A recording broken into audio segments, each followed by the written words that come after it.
Tonight's performance of Only the Message Mattered is the beginning of a year-long celebration of the suffragists who worked tirelessly for over 70 years.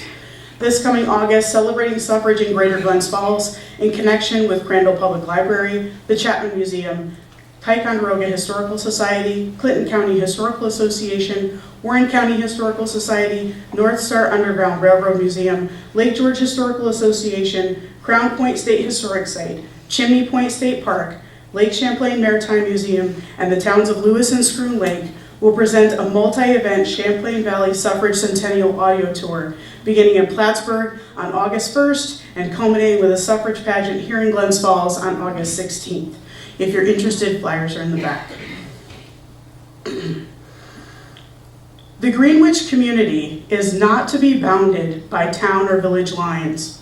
A practical definition of the area is the townships of Greenwich and Easton, with such part of the townships of Argyle as lies south of the State Street Road, and such parts of the townships of Jackson and Cambridge as lie westerly of the summits of the Colfax range of hills, which divide the Battenkill Valley from the Cambridge Valley. All of this area has some of its social relations with Greenwich. As these boundaries are determined by natural obstacles, the Hudson River and the Colfax Hills by distance and by availability by road, they are the same today as they have been from the beginning of the community. Greenwich lies in a backwater of upstate New York, close to the Vermont border. It is off the main lines of communication and has no outstanding importance in the American scene, but is typical of thousands of other rural, small communities throughout America in which reside a large fraction of the population of the United States. Such communities are slow to change. Their population alters, but gradually, the old families persist. Such communities are not backward, for they are alert to new ideas and new ways of doing.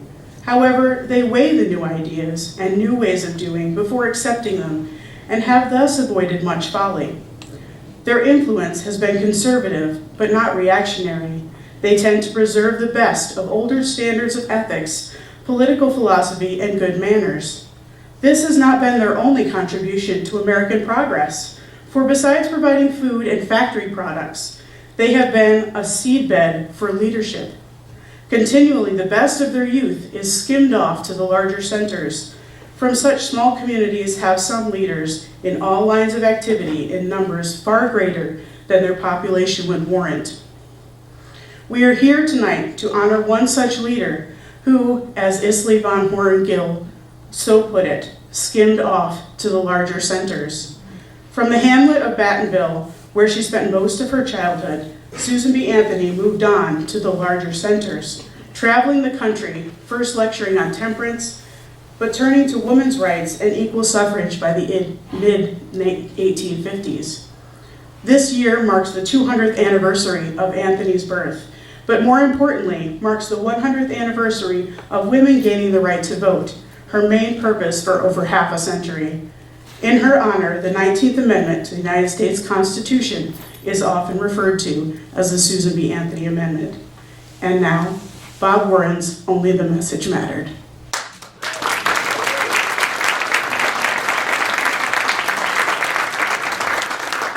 Thank you. I'm not going to try to get to the mic. Can you hear me out back? Yeah. Yes. Okay. So I want to thank Patricia Dalton for introducing us, and to Todd DeGarmo for doing the same, and for the Folklife Center for having us. It's an honor to be here.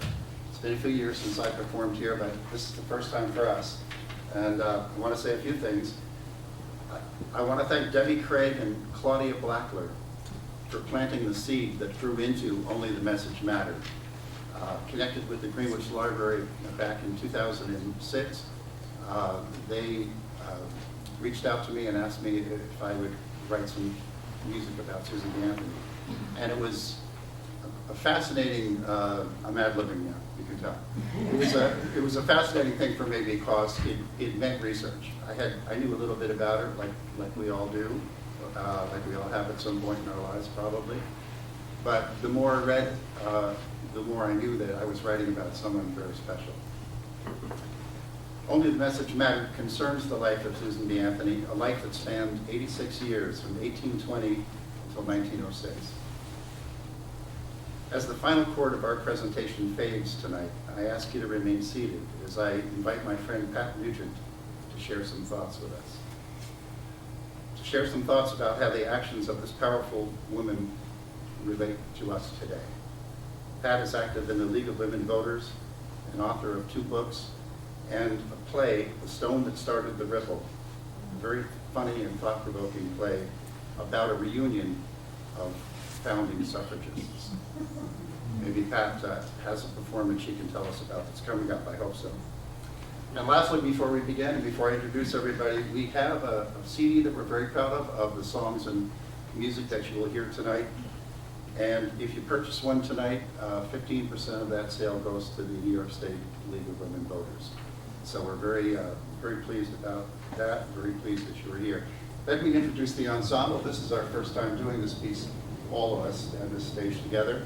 Olivia Weeden is our cellist.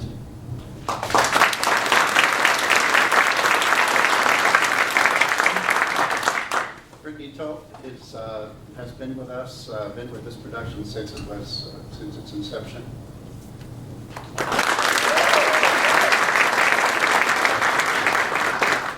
Bea Roman joins us tonight, and very pleased about that. Bea Roman.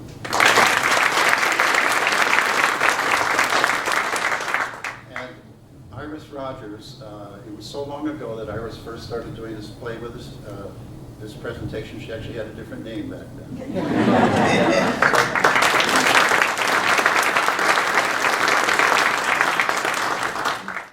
Friends and fellow citizens, I stand before you tonight under indictment for the alleged crime of having voted at the last presidential election without having a lawful right to vote.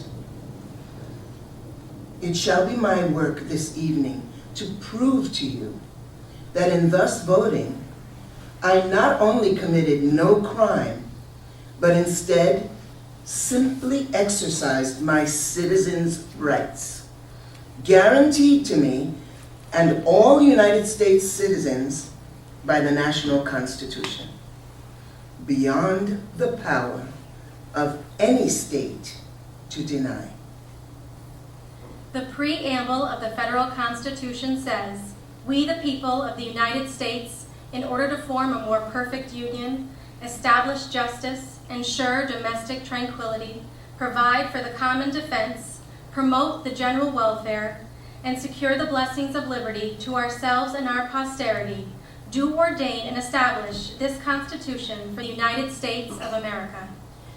It was we, the people. Not we, the white male citizens, nor we, the male citizens, But we, the whole people who formed the Union.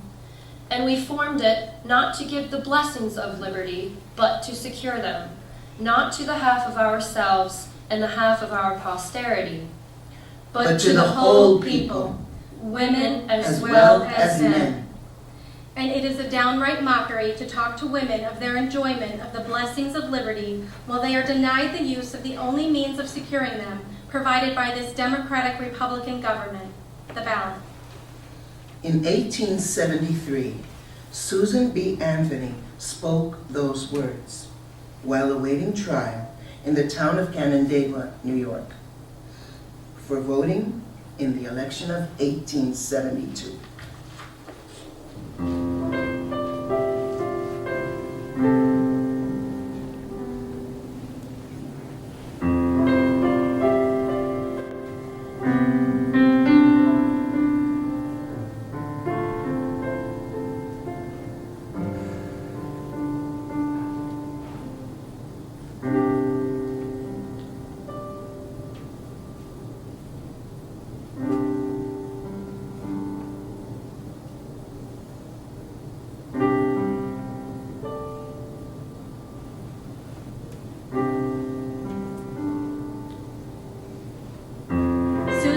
Born to Daniel and Lucy Anthony in Adams, Massachusetts on February 15, 1820. The second of 6 children, she was named for an aunt, Susan Brownell Anthony. In 1826, the Anthonys moved to Battenville, New York, where Daniel took a position as a manager of a cotton mill owned by Judge John McLean. Daniel, a devoted Quaker, distinguished himself by refusing to sell liquor at the company store. He taught classes at night free of charge to the workers who had never had a chance at education, formed a temperance society, and made every effort to buy cotton which had not been produced by slave labor. The mill prospered, and in 1833, the Anthonys moved into their newly built 15-room brick house that overlooked the Battenville.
In 1837, a serious economic depression devastated the country's banks and businesses, and in 1838, Daniel Anthony's cotton mill failed. That summer, the factory, store, the Anthony's beautiful new home, and much of the furniture had to be given up to creditors. Not an article was spared from the inventory. Lucy Anthony's wedding presents, the furniture and the silver spoons given her by her parents, the wearing apparel of the family, even the flour, tea, coffee, and sugar, the children's school books, the Bible, and the dictionary were sold.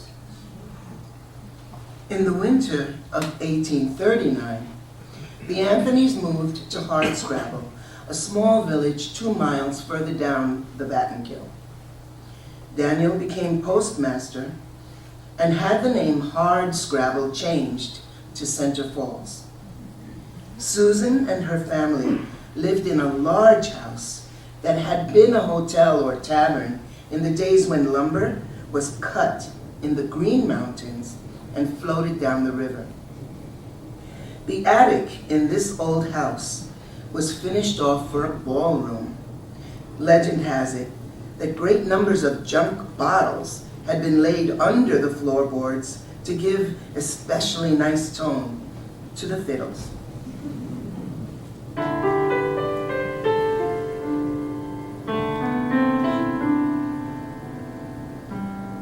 It is said that he could see things that were yet to be.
The king, having been well advised by Daniel in all matters, was loath to, but compelled to follow his own decree and sent Daniel to the cave, and instructing him to pray for his God to save him.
And when the friends of Center Falls out that Daniel Anthony was allowing to his home to be used as a place of amusement, they canceled his membership in the church.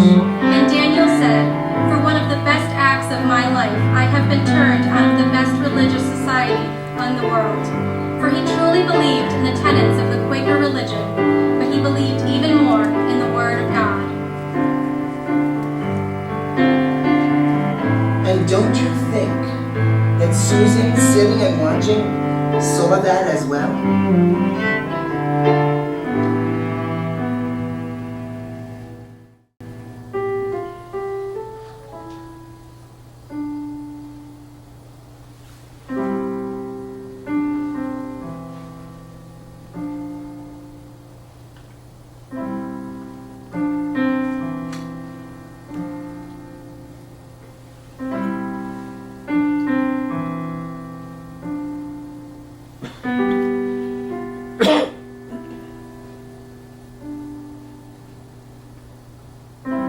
At the trial of the United States of America versus Susan B. Anthony, Susan's attorney, Henry R. Selden, addressed the judge and jury. The defendant is indicted under the 19th section of the Act of Congress of May 31st, 1870, for voting without having a lawful right to vote. The words of the statute are as follows. If at any election for representative or delegate in the Congress of the United States, any person shall knowingly vote without having a lawful right to vote, every such person shall be deemed guilty of a crime, and on conviction thereof shall be punished by a fine, or by imprisonment, or by both, in the discretion of the court, and shall pay the costs of prosecution. The only alleged ground of illegality of the defendant's vote is that she is a woman. If the same act would have been done by her brother under the same circumstances, the act would have not only been innocent, but honorable and laudable. But having been done by a woman, it is said to be a crime.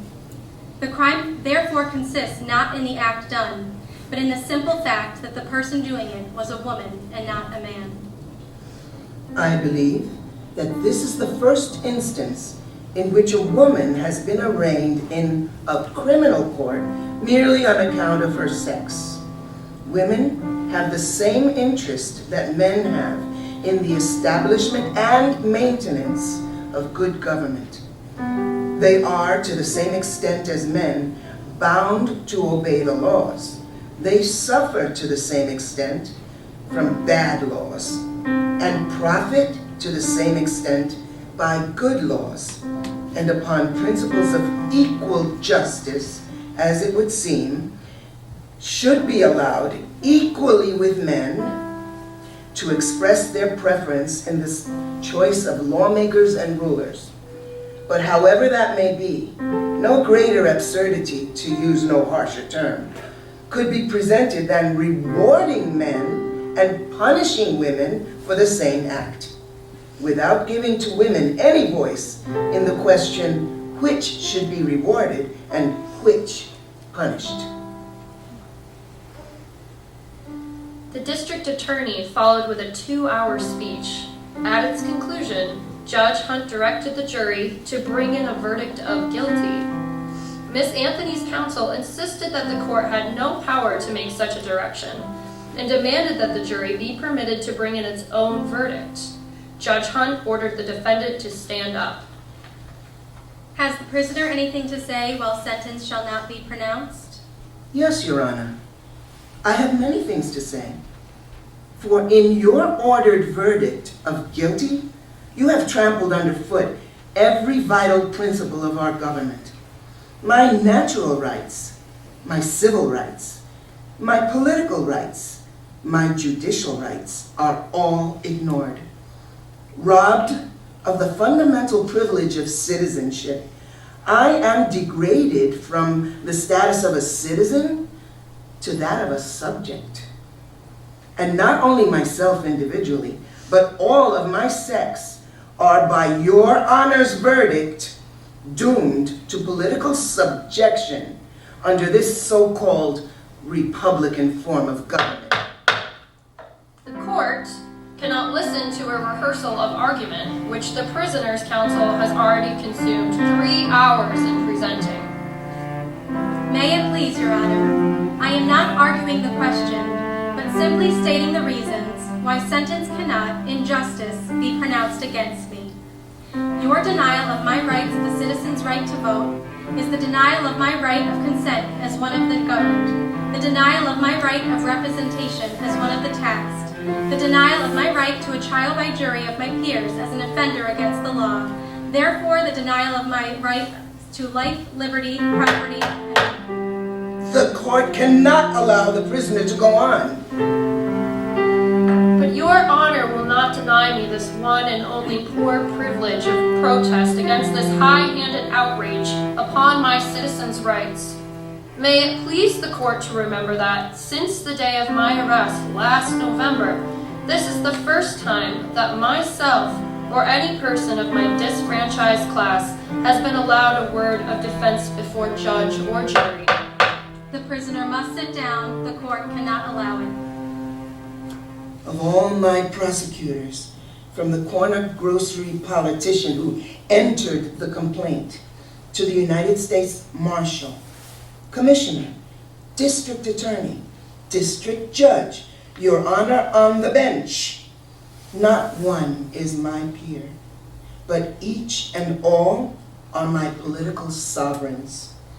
And had Your Honor submitted my case to the jury, as was clearly your duty, even then, I should have had just cause of protest, for not one of those men was my peer, but native or foreign-born, white or black, rich or poor, educated or ignorant, sober or drunk. Each and every man of them was my political superior, hence, in no sense, my peer. The court must insist that the prisoner has been tried according to the established forms of law. Yes, Your Honor, but by forms of law, all made by men, interpreted by men, administered by men, in favor of men and against women. And hence, Your Honor's ordered verdict of guilty against a United States citizen for the exercise of a citizen's right to vote, simply because that citizen was a woman and not a man. But yesterday, the same man-made forms of law declared it a crime to give a cup of cold water, a crust of bread, or a night's shelter to a panting fugitive tracking his way to Canada. And every man or woman in whose veins coursed a drop of human sympathy violated that wicked law, regardless of the consequences, and was justified in so doing. As then the slave who got their freedom had to take it over or under or through the unjust forms of law, precisely so now must women take it to get their right to a vote in this government. And I have taken mine and mean to take it at every opportunity. The court orders the prisoner to sit down. It will not allow another word. When I was brought before Your Honor for trial, I hoped for a broad and liberal interpretation of the Constitution, which should declare equality of rights to all citizens. But failing to get this justice, failing even to get a trial by a jury not of my peers, I ask not leniency at your hands, but rather the full rigor of the law. The prisoner will stand up.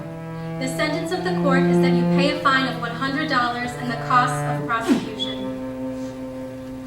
May it please Your Honor, I will never pay $1 of your unjust penalty. All the stock in trade I possess is a debt of $10,000 incurred by publishing my paper, The Revolution, the sole object of which was to educate all women to do precisely as I have done. Rebel against your man-made, unjust, unconstitutional forms of law, which tax, fine, imprison, and hang women, while denying them the right of representation in the government. And I will work on with might and main to pay every dollar of that honest debt, but not a penny shall go to this unjust claim. And I shall earnestly and persistently continue to urge all women to the practical recognition of the old revolutionary maxim: resistance to tyranny is obedience to God.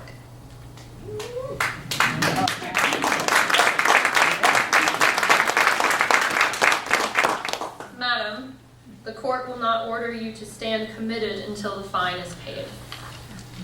Judge Hunt, very adroitly in passing sentence on Susan, imposing a fine, refused to add what is usual in such cases, that she be imprisoned until the fine be paid. Had he done so, the case would have been taken to the Supreme Court of the United States of America, where she would have been discharged because a trial by jury had been denied her.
The trial of the United States versus Susan B. Anthony was over. The verdict of guilty, issued without due process and no recourse to appeal in a higher court, were just more examples of the insults and mistreatment that Susan suffered, beginning with her unequal pay as a school teacher, harassment on the lecture circuit, the denial of hotel rooms and carriage cars, and the abandonment of male supporters like Frederick Douglass once the 15th Amendment was passed, giving voting rights to black males. Susan refused to support the 15th Amendment, not for what it was, but for what it was not. Not because it enfranchised black men, but because it did not enfranchise all women, black and white.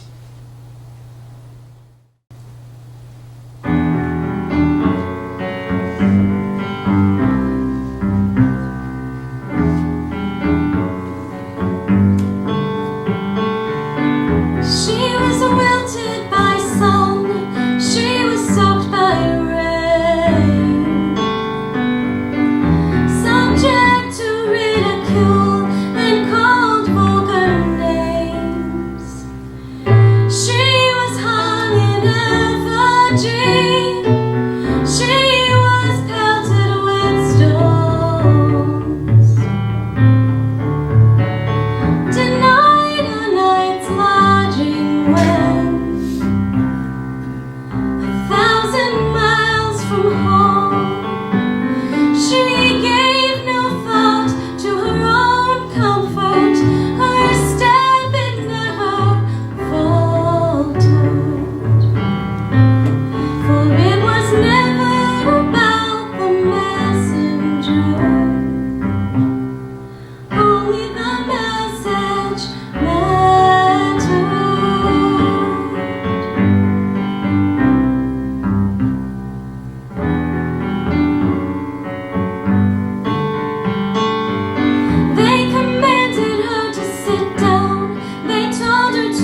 she gave her life, the world forever altered. For it was never about the messenger, only the message mattered.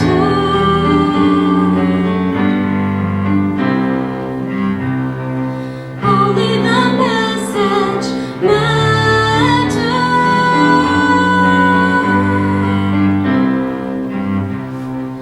Only the message. Only the message mattered.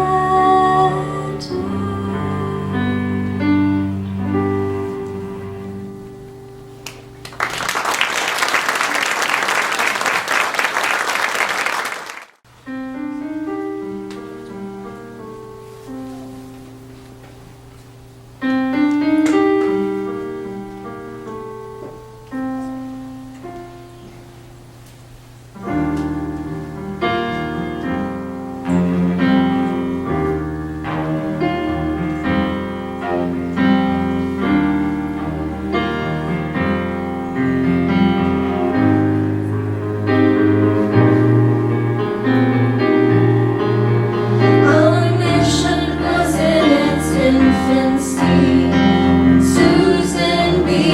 was born, and the word revolution was yet on every tongue.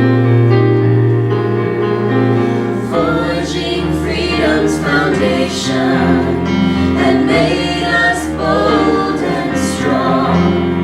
We knew the power of many. We knew the power of one. We've become jaded and disenchanted. We don't believe we can make a difference. We've come to take our freedoms for granted, trapped inside our own indifference.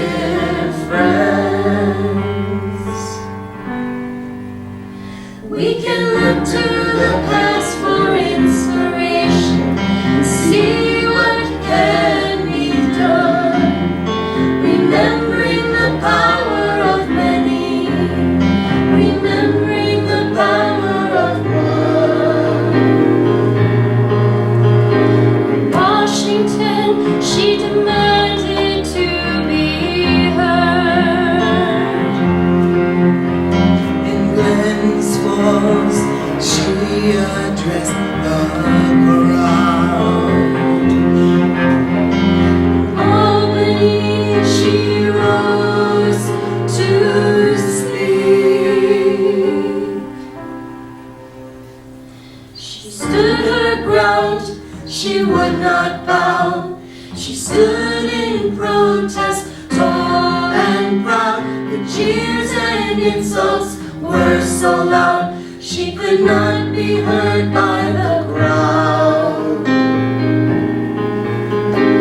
Shut her up, they threw her out, but it was too late, the word was out. Shut her up, they threw her out, but it was too late, the word was out. Shut her up, they threw her out, But it was too late, the word was out.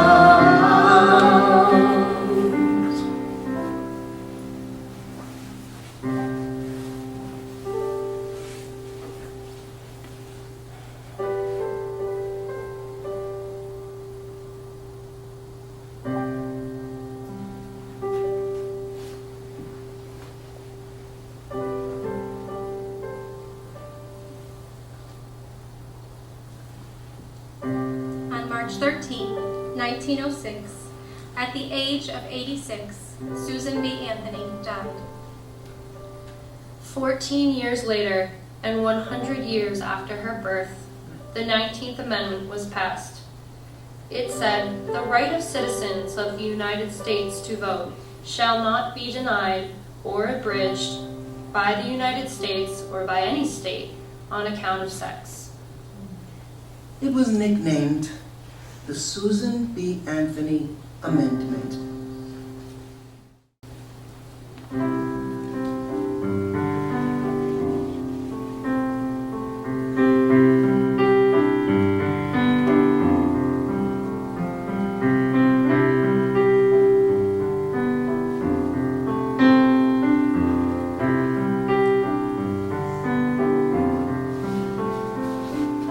She lived in a house on the river, listening to the water rush to the sea, in a Quaker home with no music or dancing, faint how entrancing, it all must be the river leaping and singing their glee.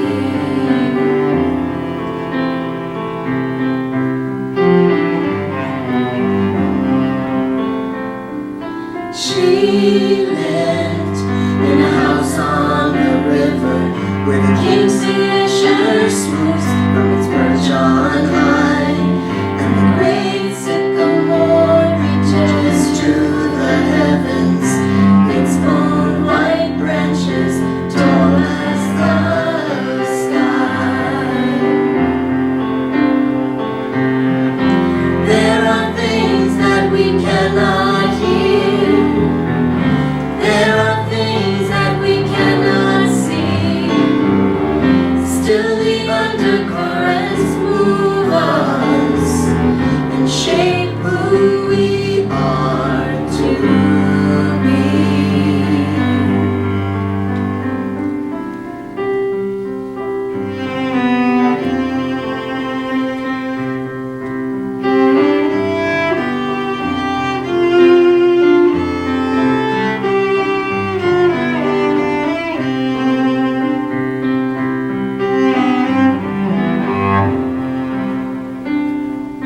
She lived in a house on the river where each lone voice sings of the whole, and the sunlight and shadows dance on the water, illuminating the path of the soul. She lived in a house on the river.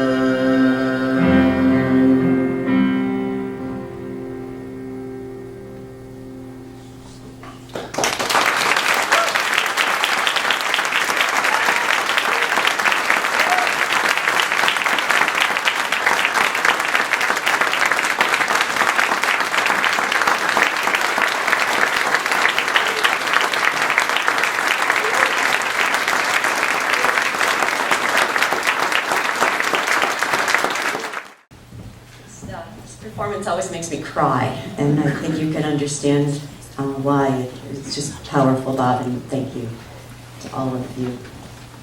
One reason it makes me so sad is that Susan B. Anthony died before she got to legally cast a ballot in this country. And on her deathbed, according to her obituary in the New York Times, which is fascinating, you should Google it. But she said, one of the last things she said was, "To think that I have had more than 60 years of hard struggle for a little liberty, and then to die without it seems so cruel." It was, and it is cruel, to be denied liberty, to be denied the right to vote in a democracy.